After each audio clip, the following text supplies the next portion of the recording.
మన శరీరంలో రెండు రకాల విటమిన్స్ ఉంటాయి, water soluble and fat soluble. Fat soluble vitamins 4 రకాలు అనమాట, ADEK. ఇందులో మనం డి విటమిన్ గురించి ఈరోజు మాట్లాడుతున్నాం. ఎందుకు మాట్లాడుతున్నాం అంటే ఈ మధ్యకాలంలో వైటమిన్ డి డెఫిషియన్సీస్ బాగా పెరిగిపోయినాయి అనమాట.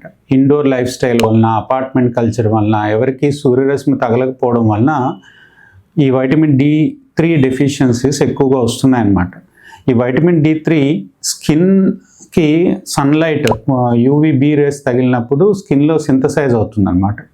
దాంతోపాటు fatty foods, fatty fish like కావ చేపలు, లేకపోతే మాగలు, ట్యూనా ఫిష్, కానాకత్తలు, ఫిష్ లివర్ ఆయిల్, అలాగే లివరు, ఎగ్ యోక్, ఇలాంటి వాటిలో ఉంటుంది.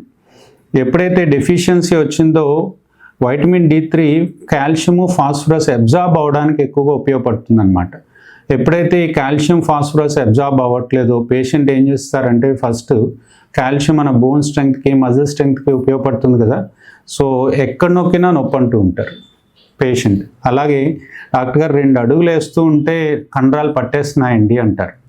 So muscle strength, muscle flickering contractions ఉంటాయన్నమాట. టెటనస్ అంటారు, ఇలా గట్టిగా పట్టేసి ఉంటుంది. ఇలాంటి కంప్లైంట్స్తో వస్తారు. అలాగే ఫాస్ఫరస్ తగ్గడం వలన నిస్సత్తువుగా ఉంటుందన్నమాట. నా డాక్టర్ గారు 4 అడుగులు వేస్తే కొంచెం అలసటగా అనిపిస్తోందండి అంటారు. సో ఎక్కడ నొక్కినా నొప్పి అంటారు. 4 అడుగులు వేస్తుంటే కండరాలు పట్టేస్తాయి అంటారు. అలాగే ఇమ్యూనిటీకి ఉపయోగపడుతుంది vitamin D3. Immune cells generate అవ్వడంలో ఉపయోగపడుతుంది కాబట్టి ఇమ్యూనిటీ తగ్గి పేషెంట్ ఏం చెప్తారంటే మనకి రిపీటెడ్గా రెస్పిరేటరీ ఇన్ఫెక్షన్స్ వస్తున్నాయంటారు. సో ఇటువంటి కంప్లైంట్స్ ఏది వచ్చినా కూడా డాక్టర్ వెంటనే మీకు టెస్ట్ చేయించి తక్కువ ఉంటే కనుక సప్లిమెంట్స్ వాడిస్తారనమాట.